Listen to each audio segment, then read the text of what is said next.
Hey, sis. Valentine's Day is just around the corner, and I want to tell you today why it's okay that you don't have a date for Valentine's. You heard me. It is okay that you don't have a date for Valentine's. I want to hit you with some massive encouragement today.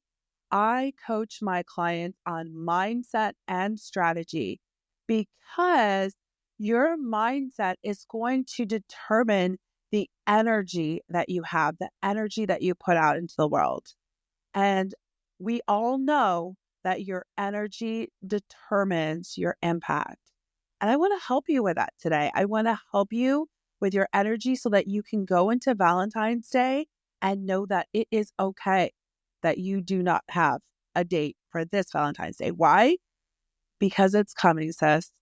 When I was single, I remember being all throughout my 20s, like, sis, I had never had a single date in my whole 20s. Not one. Not one. I did not have a single date until I turned 31. And then I spent a lot of years still just single. I remember waking up on Christmas morning one year in my condo all by myself. I remember lying in bed on my birthday because I didn't have anyone to celebrate with. I remember lots of Valentine's days where I just nothing happened. Literally nothing happened.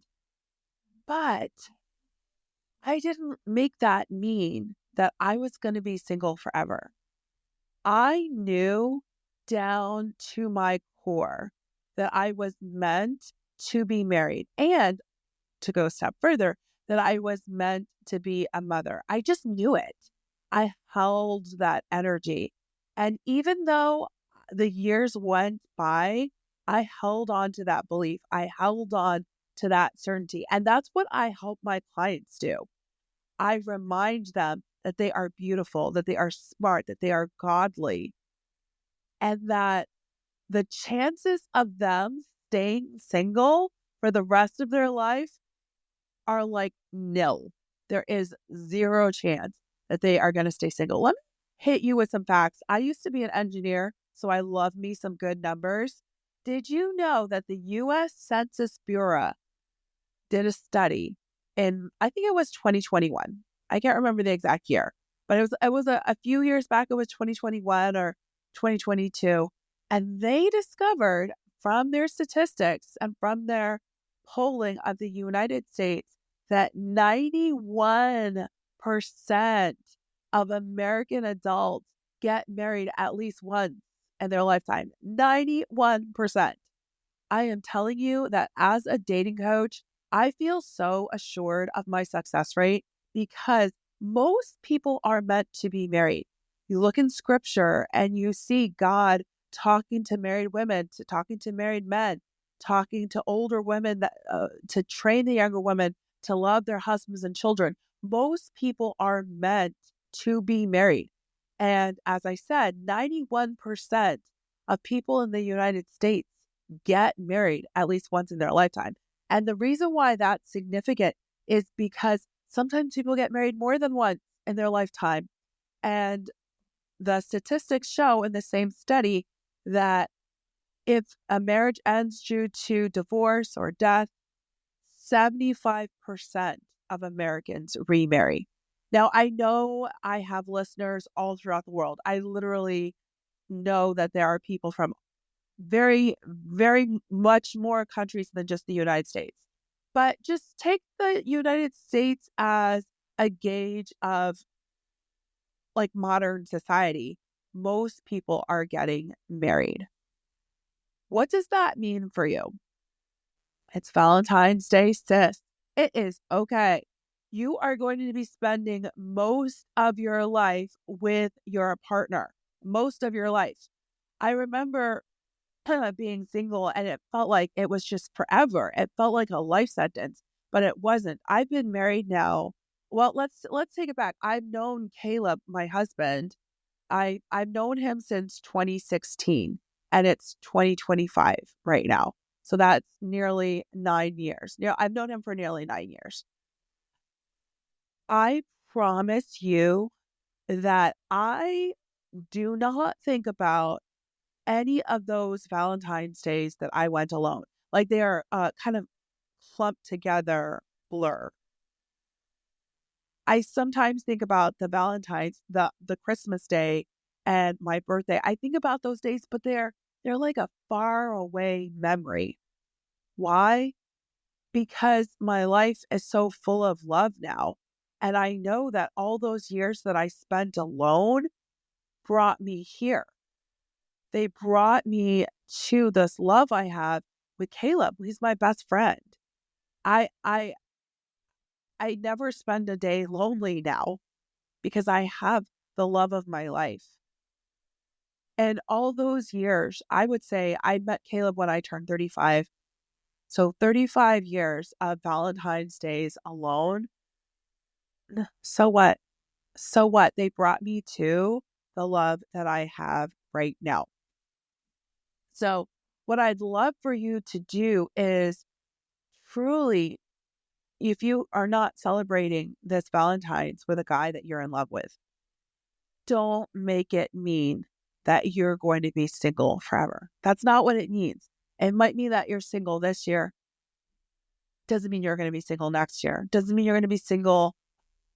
Yeah, you're going to be single on Friday, on this February 14th. So what? You're going to get to spend the rest of your life with your amazing husband. Now, if you can hold on to that certainty, if you can hold on to that confidence, you're going to show up like a light. I was talking to a client last night and just lit up. Just you're going to show up lit up. And that is attractive. I want you to think about the mindset of being discouraged and defeated and doubting. And those feelings don't create actions of going out and meeting new people. They create actions of staying home and watching TV. And if you do go out, like I said, your energy determines your impact. I see it all the time. Women going out after they spent all week just telling themselves demoralizing, defeated language and discouraged talk. And they've been talking to themselves in this downhearted way. And then they go out for a date. You're not going to show up the way it's not attractive. You know what's attractive? Happiness. You know what's attractive? Confidence. You know what's attractive? Believing that you're desirable. That's what's attractive. So what I want you to do today is something that makes you happy, something that makes you delighted, something that makes you smile. And I want you to write a letter to your future husband and tell him how you feel and tell him how glad you are with him. Because he's coming, sis. This is what I help my clients to do. I help them take a look at their mindset so that they can show up in a way that is fully attractive. Sometimes we need some coaching. Sometimes we need someone, like, literally, I think of myself as a coach for a football team or a cheerleader team or a cheerleader squad or a gymnastic team, someone not only to help with strategy, because I do. I help you know how to talk to men in that flirty, come be with me way that gets them excited and gets them like dying to pursue you and dying to commit to you. I teach you how to talk to that men that way. But I also teach you how to get into the right mindset so that you can show up on a date and have that ineffable like spirit that he's like, wow, I just got to be around this person more. I feel good when I'm around them. They're like a source of pleasure. I love being around them. I love their energy. I help you with all of that. What I'm doing right now is coaching clients one-on-one. That's what I have available right now. And that's what I'd love to welcome you into. My one-on-one coaching is a luxurious, very special experience because you get me all to yourself. And all of the time is focused on your love life. You get my expert brain on your love life. And as you know, my expert brain thinks a little bit differently from most people. I'm the Christian dating coach. So combine that, like Christian dating, like how do those two work together, right? Like my concepts, flirt, pure, how do those two concepts work together? I not only teach you my incredible concepts that get women married. I actually have a wedding for one of my clients that I'm going to next weekend. And I just saw wedding photos of a client that got married last month. I have success doing this. And it's because I combine the beauty of scripture and my knowledge of human interaction and all of my trainings and teachings and experience with my past clients. I've been doing this for 5 years. So I know how to get this to work for you. I want you to go to my website, www.thechristiandatingcoach.com, and book a call. Book a call to talk to me about private mentorship, private one-on-one coaching. It's going to change your year. The year is just getting started, and so is your love story. Let's get you married, sis.